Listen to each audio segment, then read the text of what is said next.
Hello, everyone. I wanted to make sure that settings are correct before we get started. First prep stream here for Raiders of the Serpent Sea.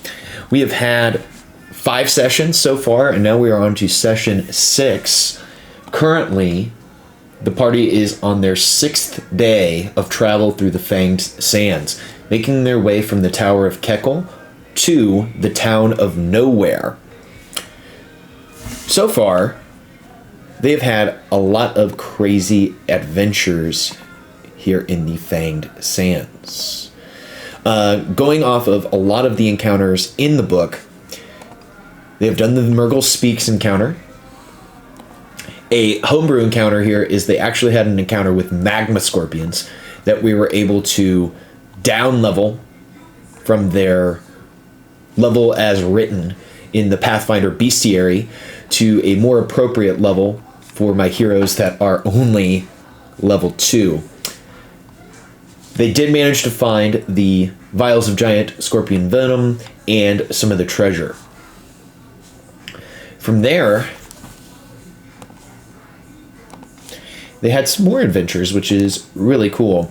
They had a day of travel, which nothing crazy happened, and then they found this caravan. Using some resources from my buddy Axiom on the Raiders of the Serpent Sea Discord, we were able to put together this Fanged Sands sort of map that allows us to leverage Foundry's token tile textures to kind of quickly transition from scene to scene, which is super fun and allows us to have these background drops, roleplay scenes, without necessarily having a battle map for every scene, which is good. I could see going either way because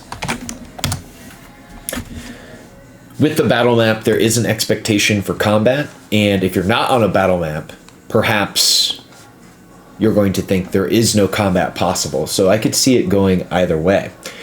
Now, what we are actually doing today, we are setting up for the Outpost of the Dead. We are setting up for the crossing and potentially the heroes getting to Nowhere by the end of the session. Currently,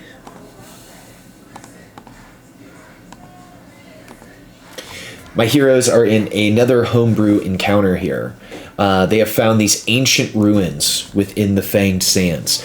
The Fanged Sands, of course, being this volcanic desert that stretches for miles between the Tower of Kekel and the town of Nowhere.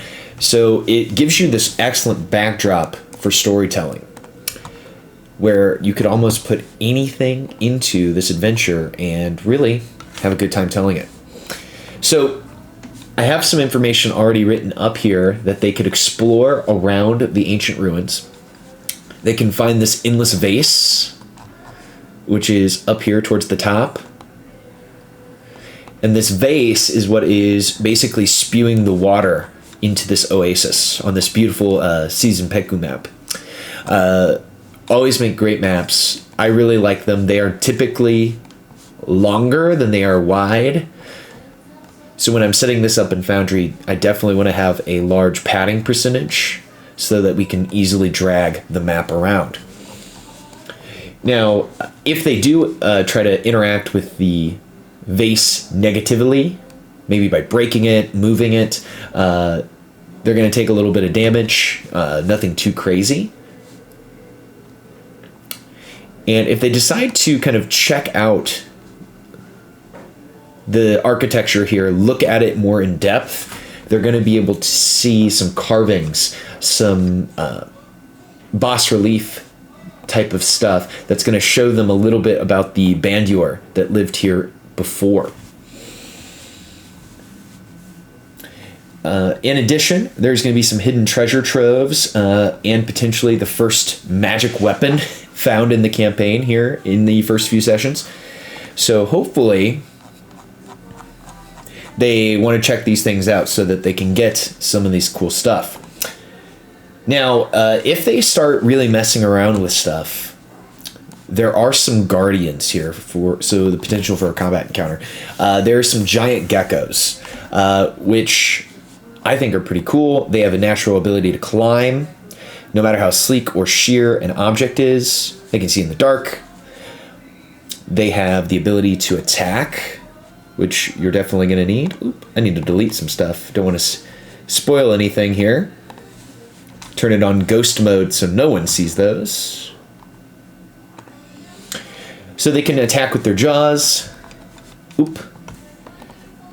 Let's target somebody here. I have my settings set up so that you need to target before you attack.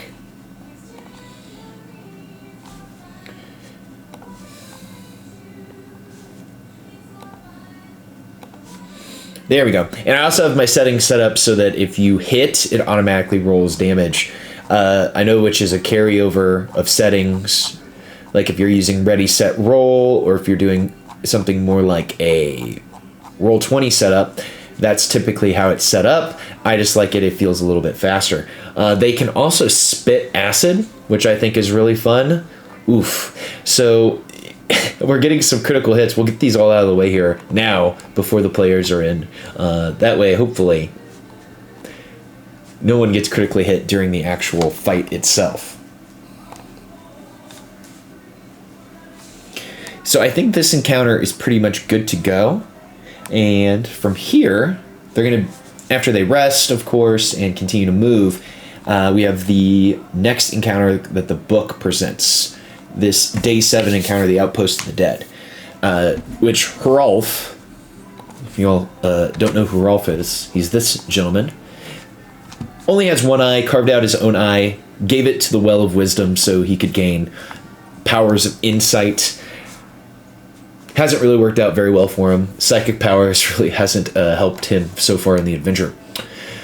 He's going to see these buildings, and the players can choose whether or not they want to go after the buildings themselves, or if they just want to keep on trucking through the desert. Either way, if they decide to skip out on the building, they're going to get caught in a sandstorm. The sandstorm is bad.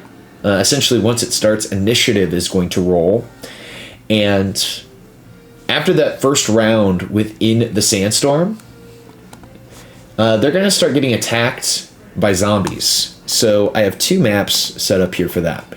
If they decide to kind of hunker down in the outpost, we have this cabin map,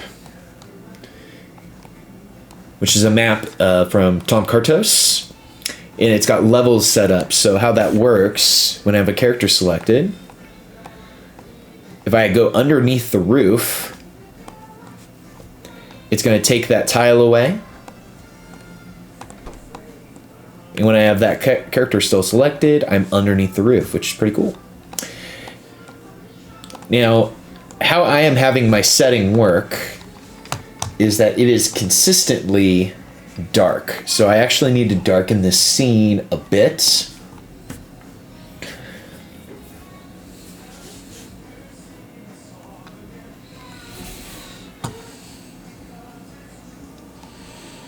There we go. Now they can, of course, light these things up inside, but when they go inside, there is some flavor text here that they're going to see some furs, tables, what appears to be that someone lived here.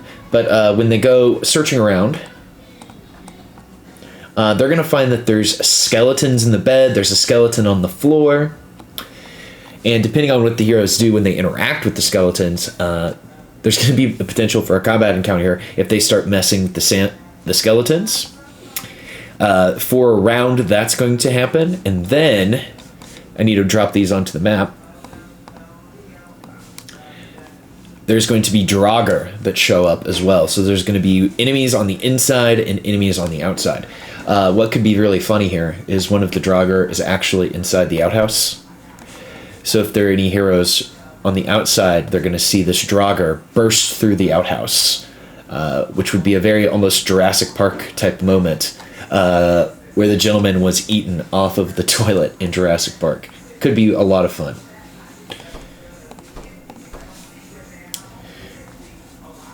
So I think this encounter is going to be a lot of fun. They are going to notice about the Draugr and the skeletons something kind of strange and out there.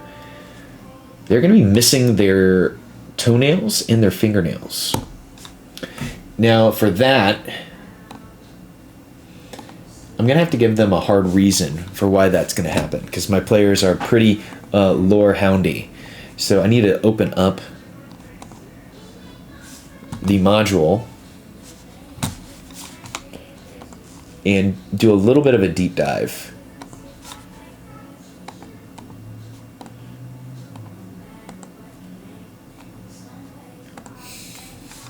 Otherwise, I might have to just wing it on why that's happening.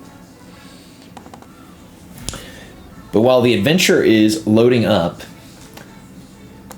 my heroes have been working their way through the Fanged Sands for a while. It has been a session and a half, and I don't want them to feel like this is now the campaign. It's just trying to get through the Fanged Sands. So we are going to have a little bit of time skipping here because we've ran these encounters. We've had a lot of fun.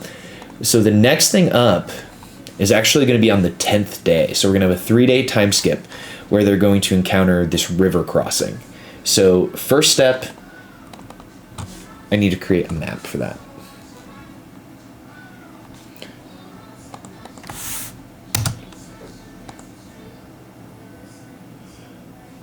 Okay, and I will quickly come back to the toenails and fingernails because that is going to have a payoff, and it is quite disgusting. Oh gosh, it is really gross. I can't wait to share that. But first, we got to work on the crossing. Once again, giving a shout out to DM Axiom on the Discord server for Raiders of the Serpent Sea. He made a beautiful river crossing map, and it is already in the WebP format, which is the preferred format for running Foundry. It just seems to give you lots of performance buffs as opposed to using a JPEG or a PNG. File size is typically a little bit smaller with the WebP, which is always nice. Now, in this encounter that we're building here for the outpost, or excuse me, for the crossing, there are a few fun little tidbits here. There is a beaver dam that we should be aware of, and there are crocodiles underneath the water.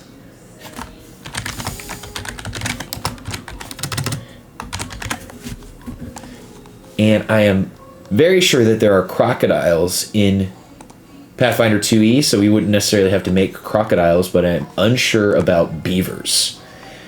So if we have to make some beavers, that would be 100% unexpected. But I don't know if it would necessarily be unexpected to the point where it's fun, or if it's just strange to fight a bunch of beavers. We'll see. Okay.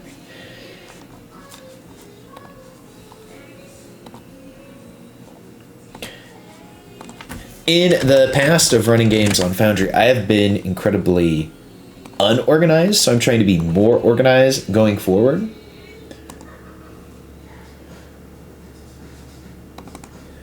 The hope for that is that if I'm running multiple adventures, I don't have a lot of crossover or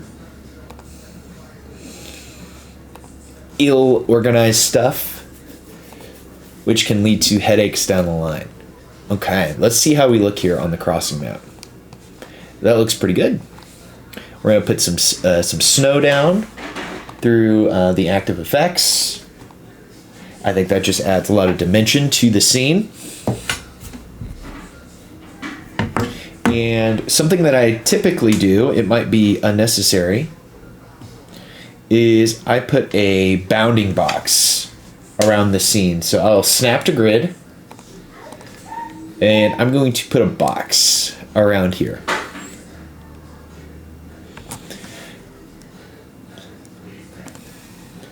This is probably unnecessary, so if anybody knows this is an unnecessary task, please let me know. I just like to do this to make sure if I have anything hidden in the margins, players can't see it. because sometimes I hide monsters there, I hide text, or I will hide other stuff like pictures off in the margins, and I just want those for me. Now I went ahead and I put dim light on the scene, so when I put our characters here,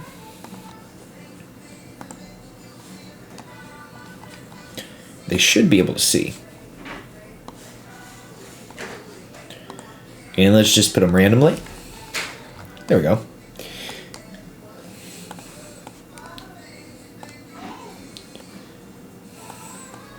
Now let's see here. If I toggle off my GM vision, maybe I can see through them.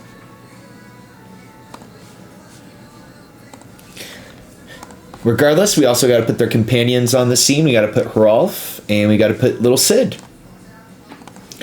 Now, Sid is a very fun character. She is, if you've played Odyssey of the Dragon Lords, very similar character to Kyra. Now, if you have not read the adventure, if you're not running, I don't really want to spoil who she actually is quite yet into DM stream or anything like that. So we will just assume that she is a little girl, very much like Kyra, who kind of breaks the fourth wall a little bit, from Earth. In my game, I am running that she is actually from the state of Kansas in the United States. From the time frame, about 1939, 1940. Which is very cool because she makes a lot of Wizard of the Oz references, and it kind of fits because she was pulled into the land of Grimnir via a rainbow portal. So her and my, they call it a lost one or a misplaced one here in the adventure, have a lot to talk about because they are also from Earth.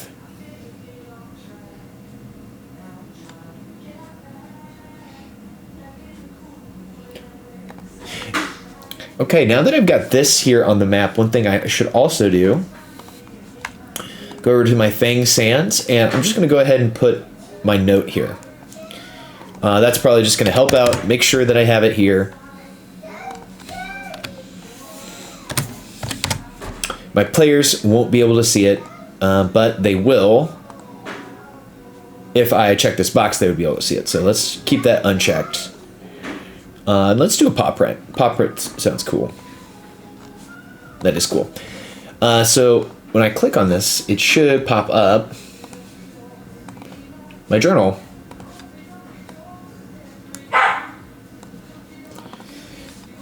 So here in the crossing, let's see here. For the players, after a day of travel, the edge of a sparse forest comes into view with a river tributary running parallel to it.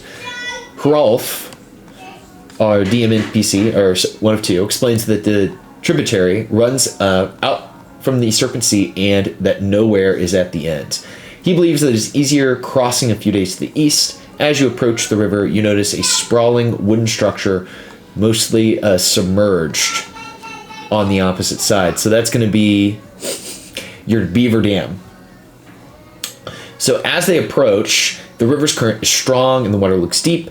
On the opposite side, you can make out the remnants of a wooden structure, mostly submerged. It seems to be a natural dam of some sort. Of course, that's the beaver dam. So if they decide to just swim across, there's going to be some badness. It's very challenging to swim. They're going to have to make an athletics check to swim across successfully. Failing means they're going to just start getting swept downstream. If they critically fail, so if they get a 6 or lower, they're going to start to drown. Now, here's where the encounter is going to start to happen. So, and where I'll bring them to the map. There's going to be crocodiles in this water. So, first things first, let's get some crocodiles. And let's kind of check them out here and see. Oh, a ghoul crocodile? A skeletal crocodile? Let's just use normal crocodiles for right now. A normal crocodile is a level 2 creature. I've got level 2 players, so that's perfect. So, as a single action, the monster is hiding underwater. A creature hasn't detected it within the listed number of feet. The monster moves up to its swim speed towards the triggering creature, traveling on water and on land. Once the creature is in reach, the monster makes a strike against it. The creature is flat-footed against the strike. Okay, and it's 35 feet. Okay? So if a crocodile has a creature grabbed, the crocodile begins to spin in a death roll. It makes a strike with a +2 circumstance bonus. If it hits, it also knocks the creature prone. Okay. And then grab. So it can grab if it has an action. So let's see. So if it uses a Jaws, it can then grab as a second action. They are faster in water than they are on land, and deep breath. Can hold its breath for 2 hours. Okay. So the crocodiles, it's got a lot of cool stuff to do here. I just want to click this. Oh, I got to import it first. So if I've got death roll clicked and I make a Jaws strike, oop, I should target as always. It gives me that +2 circumstance bonus. Perfect. Now, per the adventure here, it looks like there's 2 crocodiles. But my players are super special awesome, and I think they can handle 3 crocodiles of level 2.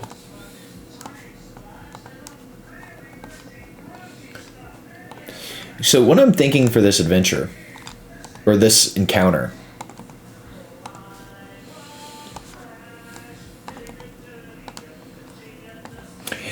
when they decide if they just want to swim across, I will put them into initiative just to tell them, hey, we're going to make these checks one at a time just to see how people go. That's going to be my sneaky way of putting the crocodiles into initiative as well. And then go from there. If they decide to make a boat, which is possible, they can craft a raft. All right, I'm going to have to get a boat token. Which I should have. Well, that's a ship, so that's going to be too big. Let's see.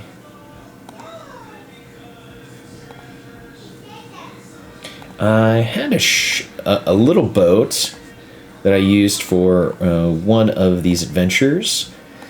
See, I was talking about needing to be very organized, and it's already biting me. Of course, I have an alpaca. They could try to go across on an alpaca, but that's no good. Let's see here. Did I potentially? No.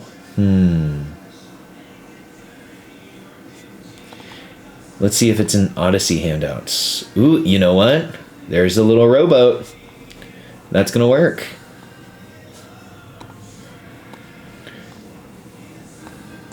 I know it's not exactly a raft, but it'll do. So they can use this raft to get across. And now I need to look up stats for a raft for Pathfinder 2. Because the crocodiles are 100% going to start attacking this vehicle. Okay, so there's a rowboat. I think that'll work. Ooh, it's got a 10 AC. And one thing about the Foundry integration, we've got great support here for Foundry. Most things from Pathfinder 2 are already in the compendium, so I don't really have to worry about doing a lot of conversion, which is nice. So I'm going to make this rowboat here have the same, this raft I should say, have the stats of a rowboat.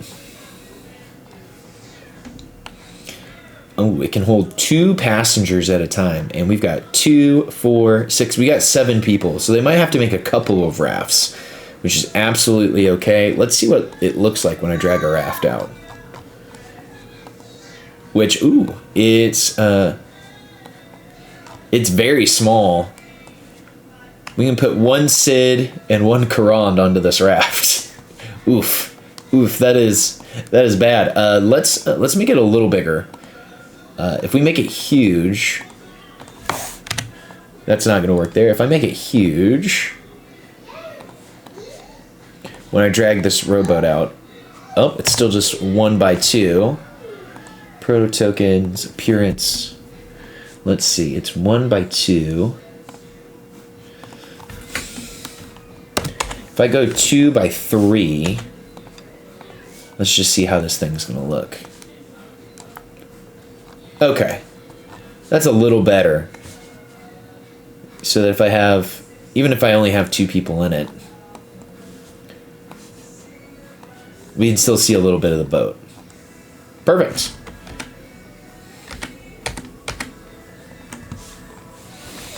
So we can have some boats here that they could build and put together. And because there's 7, they'll need 3 boats. And the boats have hit points. They have... Oh, okay. They can actually put 3 people on a boat. I'm going to say with squeezing, they could probably put 4. They have a swim speed. They have a collision if they decide to run into it. Okay, perfect. And your piloting check to get them to move is with athletics or with sailing, which my players are all very good at. Cool.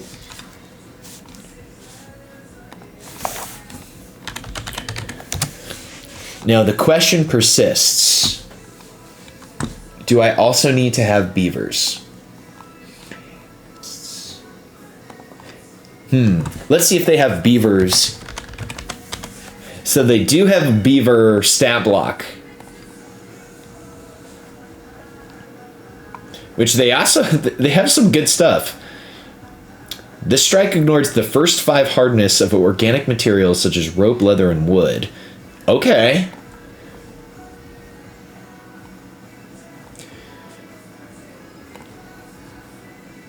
Man, beavers actually got a lot going on. This is pretty cool. Okay, I'm actually going to bring some, just in case my heroes say they're going to go fuck with the beaver dam. We're going to have some beavers. We're going to scale them up a little bit. Let's make them some level 2 beavers. Words I never thought I would say. Level 2 beavers.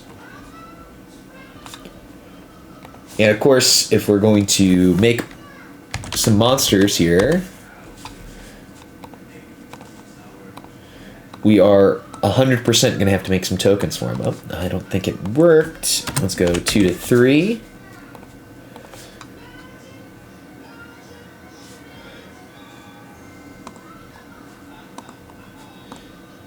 Oh, I don't think it scaled us up for us. Oh, you know what? I said that, and I actually have a bunch of beavers now. They're in these folders. We definitely don't want a level 3 beaver. That's too strong. Too strong of a beaver. But level 2, that'll do. That'll do, pig. Alright, we gotta find ourselves a beaver.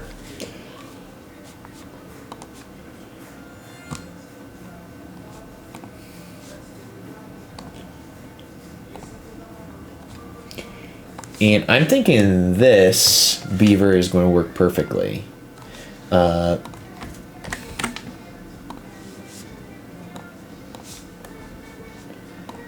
for everybody wondering, this is the beaver we're going to go with. I think that will be perfect for what we've got going on.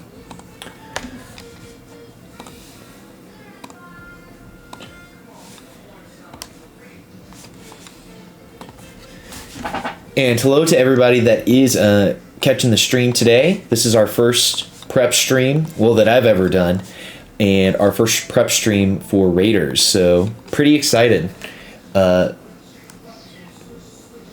I hope that this kind of helps me stay on task by prepping on stream.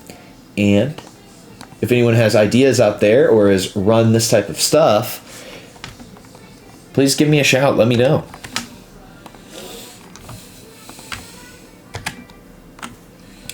Now I'm going to make my beaver token a square token. I have a really, I really like the square tokens.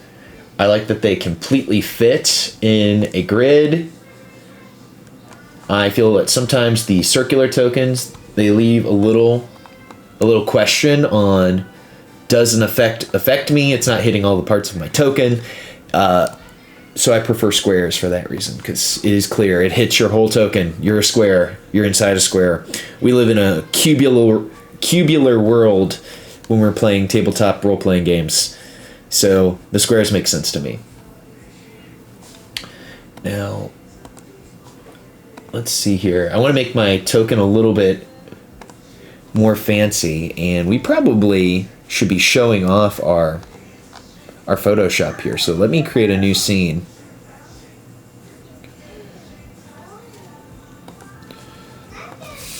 For my Photoshop here.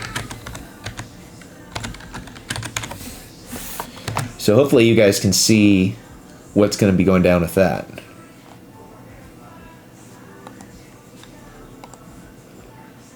All right, and it looks like we've got Photoshop now up on the screen. So hopefully you guys can see what's going on with my cool beaver. And hello, Dom. Welcome to the stream. We're just prepping some raiders here. Going over the kind of second part of chapter 1.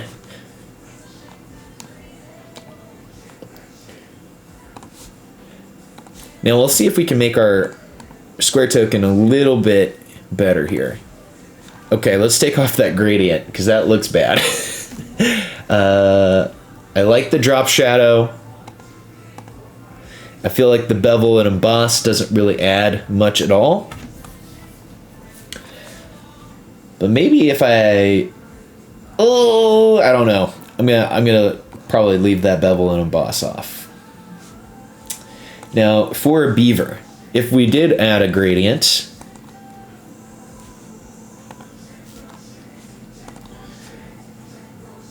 you know what? Now that I'm thinking about it, beavers, they love wood. So I'm just going to keep the drop shadow on here, and we'll just go with this.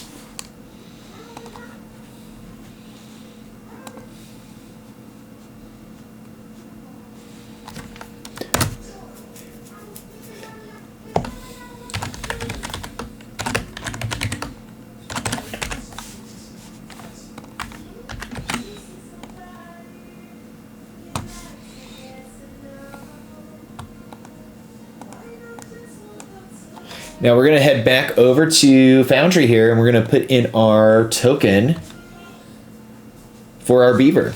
Before I do that, I've got to switch it over to being a WebP. There's probably a much more efficient way of doing this, but after I export it as a PNG, I head over to a handy dandy website that I have that allows me to convert PNGs to WebPs. I have heard that there is a way to save them out as WebPs directly from Photoshop, but I'm not exactly sure how to do that. So if anybody knows and wants to hit me up on that, please tell me. The quest for efficiency never ends when you're running D&D or when you're doing much of anything, actually. Oh. And let's make another folder here for the ancient ruins while I'm waiting for that. Is the beaver large? Let's drag out the beaver and let's find out. Because as written, the beaver is a -1 creature. And it is small. It is a small beaver. And I don't know if that's going to be more terrifying for the players if they are just immediately swamped by these tiny beavers, or if they should be large beavers. I've been playing a lot of Pokemon Legends Arceus, and if you're a Pokemon fan, you've probably heard of Bidoof, and there are alpha Bidoofs in that game that are bigger than your player, and whenever I see one, it always scares the crap out of me. So maybe we should have a large beaver, or a medium beaver. We're gonna go large. Now, one thing here in the Pathfinder 2e system that is a little bit different than if you're doing the 5e system is this, is that they lock down these, so you've got to go in and change these a little bit. Otherwise, your token's not going to change. And that also could be the mod I'm using, the Duraco UI mod, which makes things look very, very cute. From Dented Pockets, there's a beaver creature called Casteroids that are, and I'm definitely mispronouncing that. Is that like an ancient beaver that they have leveled up? Like, is this a prehistoric beaver? Okay, so both the beaver and this creature come from the quest from the Frozen Flame. Oh my gosh. I thought the regular beaver had a lot. This beaver has even more. Okay, it can grab, which is really cool. It can prop itself up with its tail. It has a penetrating bite. Oh my gosh. So it doesn't matter if you've got some really cool armor on, or if you're in a boat, this beaver is just going to shred it. Yeah, I'm going to go ahead. I'm sorry, normal beaver. You have been replaced. The Beaver Lord, the Alpha Bidoof has been summoned. Thank you, Dented Pockets. That is cool. Here's the real question. I'm using a normal beaver image for this. Should I go and find a really cool Bidoof image or a B-barrel image for this? Is that too game breaking? Is that going to ruin immersion? I'm interested to see what you guys think, because I've done Pokemon images for monsters in the past, and it always gets laughs, and I always feel like people really enjoy that when they see it.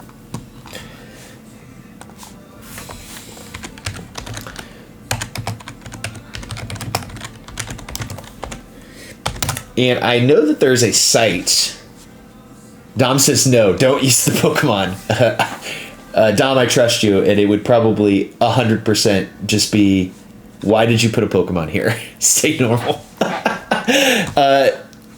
I feel like the tone has been, I would say, it's got its ups, it's got its downs, but the through line is that they're on this fantasy adventure through Raiders. There has been some pretty fantastical things that have happened. They found a severed head in the first dungeon.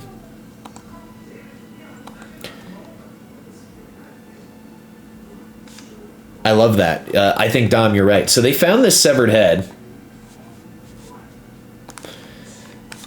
Here, let me blow this up for you guys. This severed head belongs to a god. His name is Murgle. Murgle, per the adventure, really helped cause the cataclysm that created the world of Grimnir. He got into bed with the Jotun, which are like the evil giants that created this adventure, and for power. His niece, Alden, killed him with this rainbow spear, spilled his blood, but left his head behind in the previous world. Anyways, the players found his head in this tower. And if you guys have played with Leah before, Leah is a lorehound, and she immediately picked up the head, and for funsies,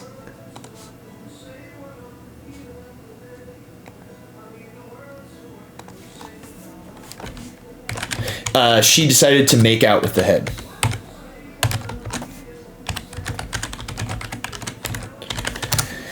So, made out with the head. The head has been helping them along in the adventure. So I guess you could say it's a lot of fantasy and a lot of silliness at the same time. All right. I still need to attach the token art for this crazy beaver. See, tokens. This is an animal. Oh, and I don't think I even saved the web P out here.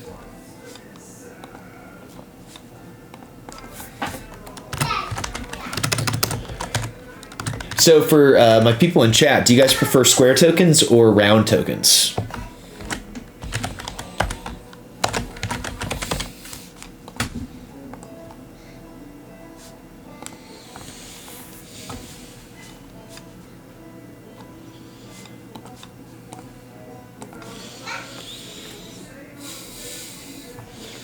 Square feels weird.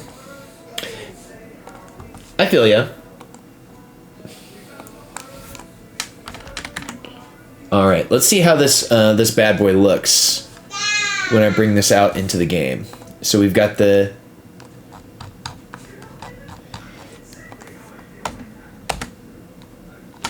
I gotta say I like this guy. I like the beaver. I like its red teeth. I feel like this thing is gonna maul my face off.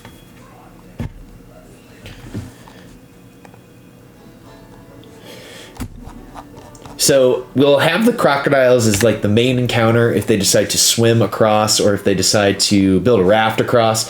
And then we will have the beavers. Then, of course, if they decide to mess with the dam. And hello, Axiom. Nice to see you. Guys, I gotta say, Axiom, probably the biggest MVP right now on the Raiders of the Serpent Sea Discord server. He is just doing good stuff.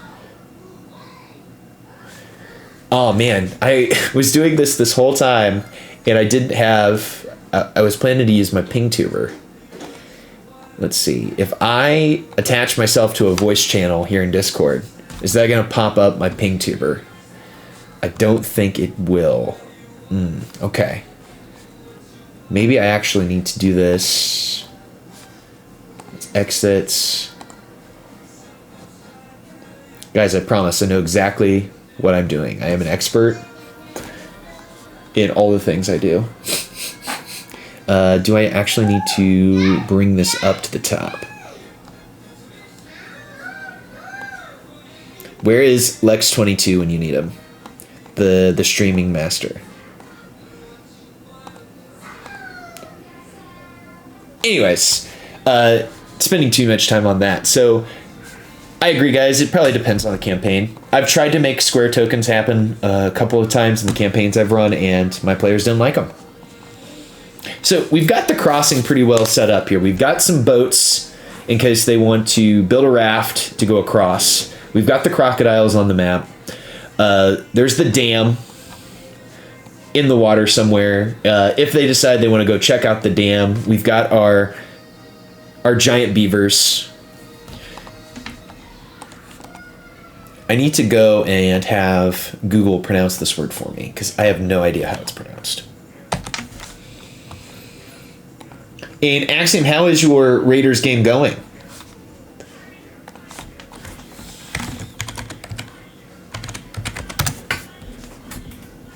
Let's see, how to say this. Casteroides. Casteroides. Casteroides. Casteroides. I would have not thought that was how it's pronounced. Casteroides. Cool. So we got that. So, there's really no loot to be found here besides having the rafts. I feel like that's okay. I feel that Axiom, the hardest monster to fight, the biggest challenge to overcome is scheduling. If you guys have been keeping up with my game of Raiders, our game kind of happens ad hoc when we all have time, which can be very frustrating for people who are trying to watch the stream or people who are interested in the game or even my players themselves. So I apologize for that if you guys are trying to enjoy the game or trying to get more invested. All right, so with the crossing themselves, we should have all of that covered. The crocodiles will pull people underwater to drown them. This will be the second session in a row that players could be drowned by something. In the last session, they were almost killed by quicksand, which was funny because I heard that in the Mythic Odyssey game, they also had to deal with quicksand. No matter what game you're playing, quicksand, the deadliest thing you can probably deal with. Don't at me. That it's a completely 100% objective statement. All right. So we will say that's our day 10 encounter. Day 11, they're just going to be on the rafts. I'm going to have that as an opportunity for them to roleplay and talk amongst one another, share any stories, that sort of thing. Something I'm trying to get better at is trying to get all of the players to interact with one another, I know this is going to sound strange, interact less with me.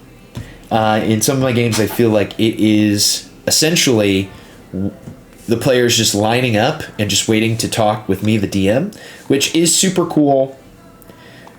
However, I feel like the best way to build up that party cohesion and make the game improve and expand is if the players are actively all involving one another. If you guys have an opinion on that, or if you have any tips, please let me know. Okay, so their arrival per the book, they're going to be going through creeks and rivers until a dock comes into view. They're going to see there's another raft there, and there's some wood, yada, yada, yada. And as they look out in the distance, they can see the town of Nowhere. Cool.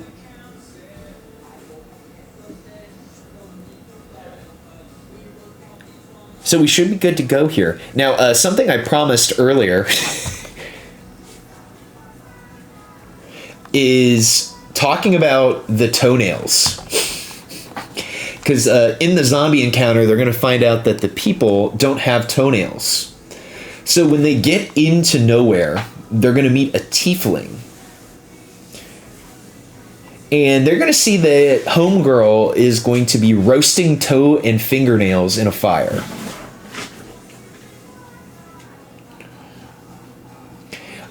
She seems that she is very easy to talk to. Only a few words of encouragement or some mead. Give her some liquid courage. And she will talk about that there is a ship that is coming. And the ship is completely made from fingernails and toenails, which is disgusting. That is horrific. I don't know how I would feel if I saw a ship made of toenails. Yes, Axiom, they are close to Nowhere, so I can go to my Fang Sands map. So currently, they're here. I've got my Indiana Jones red line of demarcation slowly going across this island. And currently they're at the Outpost of the Dead, which my math may be wrong, but I'm having as day 7 in the encounter. And I thought math-wise it's taking them roughly 12 days to get from the tower to Nowhere. And maybe some of my journal entries are a little too close together, so maybe I should spread these out just a bit.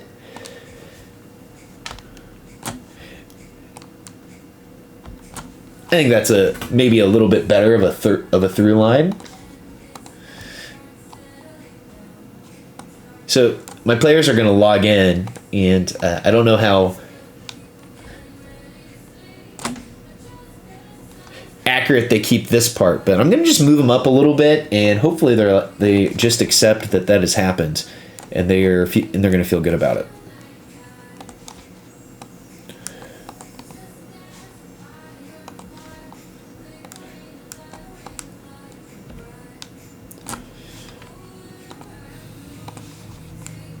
Okay, so I had a thought that maybe I should throw in some additional encounters here. There are some random encounters in the book that are pretty fun that I thought about.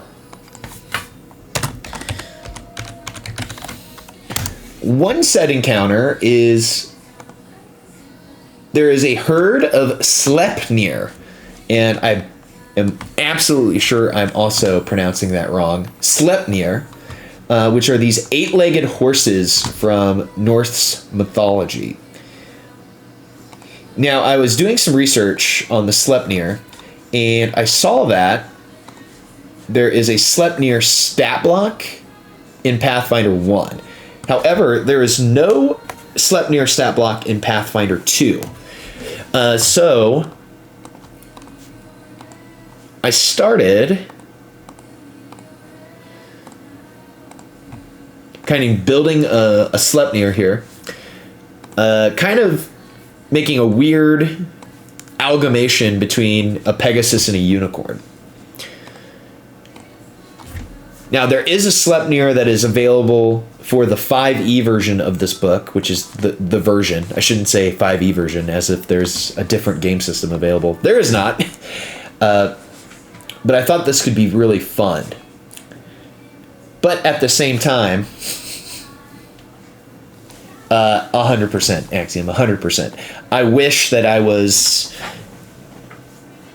maybe a little bit more proficient in maybe a Slavic language or something along those lines, so I would know how to pronounce these things. Let's see, Sleipnir pronunciation.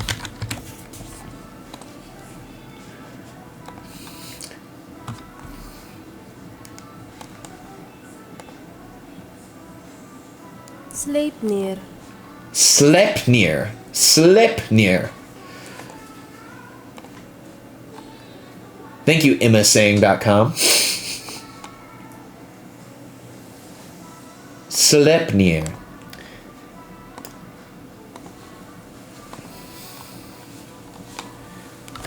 So I'm still working on building these out. Now, in Pathfinder 1, the Sleipnir have a lot of stuff going on. They have a breath weapon. They have attacks, of course. They attack with their... They can bite you. They can beat you up with their hooves. And they essentially run on air. They don't have wings or anything. They have airwalk. So I don't know what airwalk is in Pathfinder 1, so I just need to look that up quickly and see if there is any information about that. And see if there's a version of that in Pathfinder 2. Okay.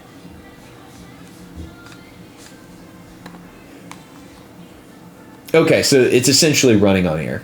Cool. Well, I think I've got enough stuff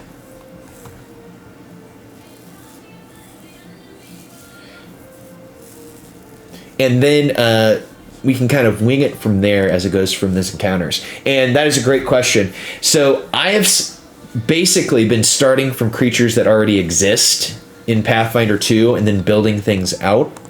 Like my raiders that I have been using have all been versions of hobgoblins. And a lot of other stuff has already existed that is in the module, which is nice. Now, something that keeps coming up is that there are these creatures from Norse mythology or more Icelandic themed monsters are available in previous editions of the game. So there is a guide on Paizo about converting Pathfinder 1 content to Pathfinder 2. I can put that information in the chat. It is a little sparse, so there is a little bit of legwork you got to do. Anyways, we're running the game here in about an hour. So I'm going to eat, I'm going to get myself prepared, and I want to thank everybody for coming out to the stream. This was our first prep stream. We got a little bit done. We got a lot of information for the players, and I'm excited. Leah is our typical streamer for this, and I have a dog going crazy in the background. If you know anything about me, we have 7 dogs, 8 cats. We've got a regular zoo in here. And thank you, Axiom. Good luck to you guys as well. And hey, we will see you guys all the next time that I'm able to stream for Raiders Prep Stream 2. Bye, everybody.